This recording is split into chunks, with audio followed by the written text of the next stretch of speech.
윤석열 대통령이 이종섭 전 장관과 당일에만 3차례 통화를 했어요. 국회의 마지막까지 보는 느낌은 참담했다. 최악이었다. 제발 좀 그만 좀 해라. 퇴진 탄핵 자연스럽게 나올 수 있는 분위기가 될 겁니다. 야, 너희들이 보수냐? 내가 범인이다라고 얘기하는 것밖에 안 돼요. 왜 안 합니까? 전 지금도 납득이 안 되고.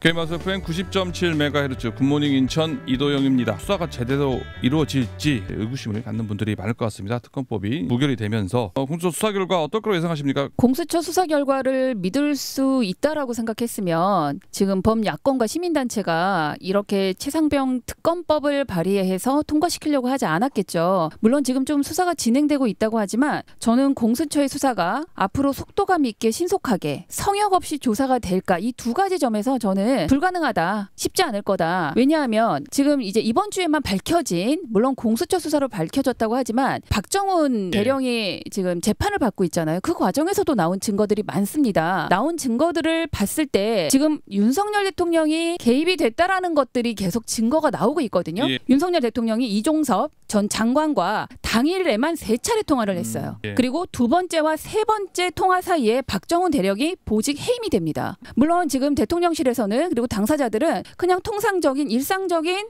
장관과 대통령이 통화다라고 얘기를 하지만 그날만 3번 통화를 했다라는 것, 그리고 그 사건 통화가 일어나면 뭔가 조치가 있었다는 것, 분명히 개연성이 있어 보이거든요. 그리고 이종섭 장관이 뭐라고 했냐면, 나는 그동안 사건이 이차업되고 또 그걸 회수하고 박정훈 대령을 보직 해임하고 항명 사건을 수사하고 이런 모든 과정은 내가 스스로 결정한 것이다라고 공공연하게 얘기해 왔거든요. 그런데 지금 대통령하고 통화했죠. 당시에 조태용 국가안보실장하고 통화하죠. 그다음에 대통령 경호실장 김용원 처장하고도 통화하죠. 김태호 또 1차장하고도 통화를 합니다. 이렇게 대통령실 관계자들하고 계속 이 사건 이후에 통화를 했다라는 것, 그리고 통화를 할 때마다 뭔가 조치가 바뀌었다는 것, 임성근 사단장을 직무 배제를 했다가 다시 복귀시키고 이런 모든 조처들이 대통령실 관계자와 통화할 때마다 이루어졌다는 거예요. 그러면 국민의힘에서는 아니 VIP가 경로한 게 뭐가 문제냐, 뭐 이렇게 반론을 하지만 경로하는 것 자체의 문제가 아니라 경로하면서 지시가 이루어졌고 그 지시가 이루어졌잖아요. 그런 부분들에 대해서 의구심을 가지니 이 의구심을 풀자라는 게 지금 민주당의 입장이잖아요. 의구심은 계속 쌓여가고 있습니다. 이제 점점 더 윤석열 대통령이 정말 개입했나? 정말 윗선의 개입이 있어서 뭔가 이게 다 바뀌었나? 라는 것들이 이게 희석되고 해소되는 게 아니라 점점 더 부풀어지고 있거든요. 저는 이런 상황에서 공수처가 성역 없이 윗선까지 윤석열 대통령까지 조사할 수 있을까? 저는 불가능하다고 생각합니다. 그렇기 때문에 특검을 반드시 해야 되는 거죠. 그런데 이번에도 대통령과 국민의힘이 똘똘 뭉쳐서 이걸 막아낸 것,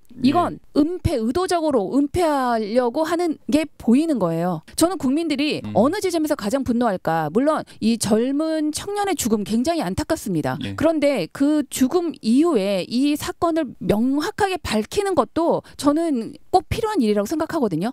그 과정에서 대통령이 개입했다, 이건 정말 국민들이 분노할 수밖에 없고, 최근에 김호중 사건에서도 국민들이 가장 분노하는 건 물론 음주뺑소니 나쁩니다. 하지만 그걸 경찰을 우습게 보고 사건을 거짓말로 은폐하려고 했던 것, 이거에 더 분노를 느끼거든요. 저는 이번 최상병 사건 역시도 대통령실이 이렇게 나오면 나올수록 국민들의 의구심은 더 커질 수밖에 없기 때문에 저는 특검으로 이 사건을 밝히는 게 가장 올바른 방법이고 할 수 있는 방법이다. 공수처를 왜 만들었는지를 한번 따져볼 필요가 있는 거죠. 공수처가 없는 거와 있는 거와 달라요. 공수처는 말 그대로 고위공직자 수사처예요. 고위공직자, 전문화되어 있는 수사기구입니다. 이거를 문재인 대통령 때 만들었어요. 검찰 개혁의 일환으로서. 지금 그 공수처가 국민의 기대에 부응하지 못한 것도 사실입니다만 수사에 들어갔습니다. 그럼 지금 대통령께서 공수처 수사하지 마세요, 그냥 이거 특검하죠, 이렇게 갈 수는 없는 것 아니에요? 국정을 책임지는 사람 입장을 한번 생각해 보세요. 공수처에서 지금 수사를 하고 있는데 대통령이 수사하지 말라고 사인해가지고 특검해, 그러면은 이 공수처 뭐하러 겁니까? 그래서 대통령과 연관되어 있는 문제이기 때문에 제대로 할 수 있을까? 할 수 있는지 없는지를 좀 지켜보자고요.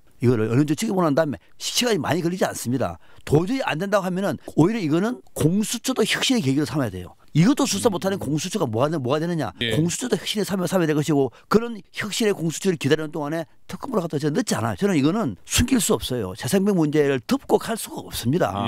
이번 같은 경우에는 뺀 이유가 지금 공수처로 수사를 하고 있는데 이걸 대통령께서 사인을 해가지고 바로 특검하자 그러면 수사관이 공수처 뭐가 됩니까? 다 사표될 거다. 이거는 대통령으로서 할 수 없는 문제다. 국민의힘 의원들도 이렇게 가면은 레임덕이 아니라 사실상 탄핵되는 문제이기 때문에 이번에 뭉친 거니까 열민주당한테도 공수처 수사 길어야 한 달 두 달이에요. 지켜보고 난 다음에 이거 봐라 국민 여러분 이거 공수가 우리가 만든 공수처 이 모양이다. 국민의 민심은 좀 어떨 거라고 보십니까 교수님? 총선 이후에 윤석열 대통령의 지지율이 24% 찍은 후에 계속 20%대, 20%대예요. 4주 연속으로. 이건 이 최상병 특검을 비롯한 지금 대통령실과 덧붙여서 여당에 대한 평가라고 생각합니다. 20%를 벗어나지 못하고 있다라는 이 민심의 결과는 지금 최상병 특검에 상당히 국민들은 개입이 되어 있어서 이렇구나라고 의심이 지금 계속 커져가는 상황이에요. 그리고 나오는 증거들도 아까 말씀드린 대로 정말 이런 거 좀 밝혀야 되지 않나? 라고 대다수의 국민들이 아마 생각을 할 겁니다. 그래서 저는 더군다나 국민들이 원하고 다수의 어떤 국회의원들이 동의했던 이런 법안에 대해서 이걸 다시 폐기 처분했던 것들 마지막 이제 국회에서 4개 연달아 지금 거기에는 전세 사기라든가 민주유공자라든가 굉장히 필요한 법안들이 있습니다. 그런데도 그걸 또 다 거부한 이런 사태에 대해서 지금 거부권을 거부하는 이 남발하는 상황 국민들은 정말 이 정부가 끝까지 갈 수 있을까라는 이 최악의 상황도 생각할 수 있을 것 같아요. 현역 해병대원이 이 죽은 데 대해서 진실을 밝히는 것은 보수 정권이라고 하면은요 눈에 불을 켜고 밝힙니다. 다른 것도 아니고 보수 정권이라 하면은 근데 이번에 숨기려고 하는 모습이 그대로 드러났단 말이죠. 근데 한 퇴역 해병대원의 한 말, 야. 너희들이 보수냐? 자기도 보수라고 생각하고 이것만큼은 할 줄 알았는데 아니라 이거예요. 이거는 국민의힘도 정말 뼈저리게 느껴야 돼요. 너희들이 보수냐? 뭐야 그 보수도 아니면은. 그러니까 그 얘기가 와닿아서 국민 여론에는 뭐 좋을 리가 없죠. 민생을 위해서 일해야 될 국회가 맨날 최상병 특검법 다시 발의하고 또 거부권하고 또 다시 재의결 제청하고 이게 계속 악순환이 이제 반복되는 모습이 보셔서 도돌이표라고 해야 되나요? 이게 사실 국민들 입장에서는 큰 문제 아닙니까? 일하라고 하는 국회에서 맨날 요걸 가지고 정치적 쟁점화가 돼버리는 문제인데 최상병 특검법은 민주당에서 뭐 양보할 가능성은 거의 없는 것이고요. 양보해서도 안 되는 문제고 이제 문제는 여당이죠. 여당에는 지금 중요한 거는 리더가 없어요. 저는 추경호 원내대표 좀 중심을 잡을 줄 알았더니 역시나 아니에요. 그럼 황호여 비대위원장은 지금 자기 정치하기가 뭐라고 바쁘고 이게 당에 좀 중심이 없어요. 또 대통령실도 아직까지 중심을 못 잡고 있고 이러다 보면은 이거는 만약에 민주당에서 최상병 특검법을 법원을 다시 만들어 가지고 상정을 하면은 저는 여권의 상당한 내분이 불일으킬 것 같아요. 내분이 돼가지고 만약에 통과된다면 이제는 대통령이 거부권 행사하기도 쉽지가 않을 것 같고 이렇게 돼버리면은 이제 레임덕이 본격화되는 그런 가능성이 높다. 더 빨리 무너진다는 거죠. 단일 대우로 막아낸 결과가 더 큰 재앙을 저는 불러올 수 있다고 생각해요. 무조건 이거는 22대 국회가 시작하자마자 올라갈 첫 법안일 거예요. 저는 거부권 이번에도 행사 못한다고 봅니다. 이번에는 또다시 거부권을 행사하는 것 자체가 그때부터 민심은 20%대가 아닐 거예요. 정말 뭐 퇴진 탄핵 자연스럽게 나올 수 있는 분위기가 될 겁니다. 막는다고 한다면 공수처 수사가 진행 중이라면 저는 이러한 의혹들이 지금보다 훨씬 더 이제 증거들이 많이 나올 거예요. 그런 상황에서 국민들이 야 이건 정말 정확하게 공수처가 수사하고 있지 않다든가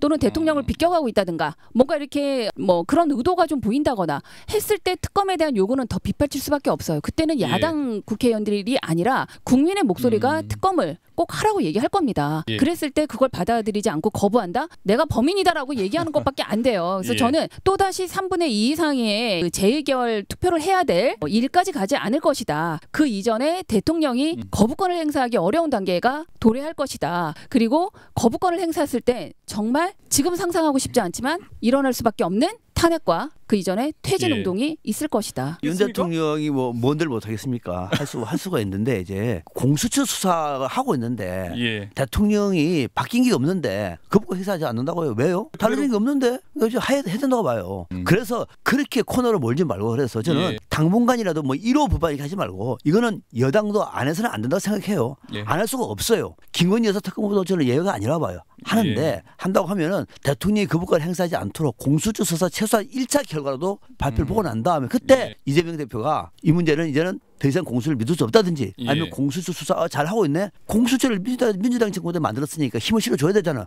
좀 지켜보는 것도 나쁘지 않다고 본다. 그러고 난 다음에 그때 법안을 많이 만들어내면은 저는 윤 대통령도 그거는 괜찮다. 제 요구하지 않고 바로 수용하는 이런 절차가 저는 야당에서도 한번 어느 정도 일부 물러나는 모습도 저는 나쁘지 않다고 봐요. 예. 뭐 전세사기 특별법이라든지 민주유공자법 4개 법안이 무더기 거부권 행사로 뭐 20대 국회 끝나면서 폐기가 되지 않았었습니까? 네. 추경호 원내대표는 그래도 저는 좀 전문가라고 봤는데 역시 한계가 너무 뚜렷하고요. 대통령실에서 뭐 비서실장도 전문가가 있는 사람도 아니란 말이에요. 사실 최상병 특검법하고 민생법안하고는 전혀 다른 성질 아닙니까? 최상병 특검법은 그냥 반대하면 돼요. 이거는 아니잖아요. 영건법은 윤석열 정부의 3대 개혁 중에 핵심 아닙니까? 21대 국회도 통과되면 이거는 윤석열 정부의 성과예요. 그거 왜 안 합니까? 저는 지금도 납득이 안 되고 아마 이거 영건법 통과되고 나면 또 이재명 대표의 성과라고 얘기할 텐데 그렇죠. 어떡하 이렇게 생각했을 것 같아요. 그렇게 쏙 집은 사람들이 치곤다 하니까 민생 현안이 전부 다 그냥 따라가 버리는 건데 굉장히 분노했습니다. 야, 이거 아직도 정신 못 차리고 있구나. 이게 이 정권 3년 갈 수 있을까? 그 생각이 들 만큼 저도 답답했습니다. 계속 폭탄 돌리기를 해왔던 사안이에요. 연금 예. 개혁은 정말 지금에도 너무 늦은 감이 있거든요. 그러면서도 국민에겐 굉장히 민감한 문제고 어떻게 개혁해도 보험료를 더 낼 수밖에 없어요. 그건 합의가 됐고 지금 낸 거 이상으로 받는 구조에서는 사실 해결되기는 어렵습니다. 그렇지만 그렇다고 해서 이거를 정말 구조개혁까지 해야 된다. 한 번 해야 된다라고 해서 시간을 계속 끈다면 저는 이거야말로 나중에 정말 해결할 수 없는 단계까지 갈 수 있다고 생각하거든요. 예. 민주당에서 얘기하는 것처럼 지금 일단 보험료 13%, 9%에서 13% 인상까지는 일단 합의가 됐으니 그거라도 얘기를 하고 소득 대체율도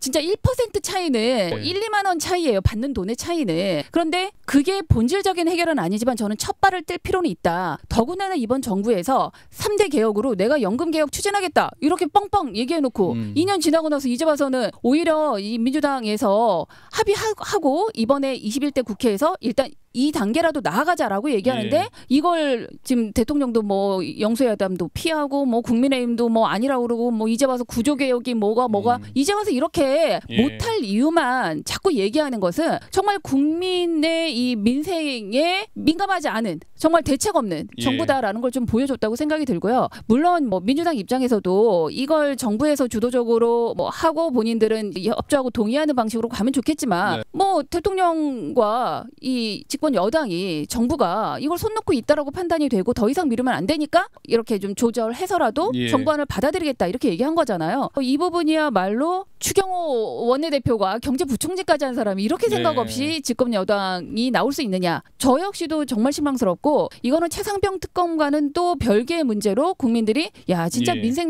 생각하지 않는 정부구나 라는 것을 좀 보여줬다고 예. 생각합니다. 국회 마지막까지 보는 느낌은 참담했다. 최악이었다. 제발 좀 그만 좀 해라. 22대 국회 때는 대통령도 강성, 야당도 강성, 강대강이 충돌하고 있습니다. 파국이 예고되어 있는 겁니다. 국민의힘이라도 좀 중간에 지도부를 잘 꾸려서 중간에서 대통령도 견제하고 야당도 견제하고 예. 대통령과도 손을 잡고 야당과도 손을 잡는 그런 당 지도부가 나와서 윤석열 정부 남은 3년이라도 좀 제대로 관리하는 그런 지도부가 나오기를 바란다는 것이 22대 국회에 대한 제 소망입니다. 예. 제발 합리적인 판단과 결정을 할 수 있는 그런 국회가 되었으면 좋겠습니다. 오늘 말씀 여기까지 듣겠습니다. 오늘 두 분 출연해 주셔서 고맙습니다. 네, 고맙습니다. 네, 감사합니다. 지금까지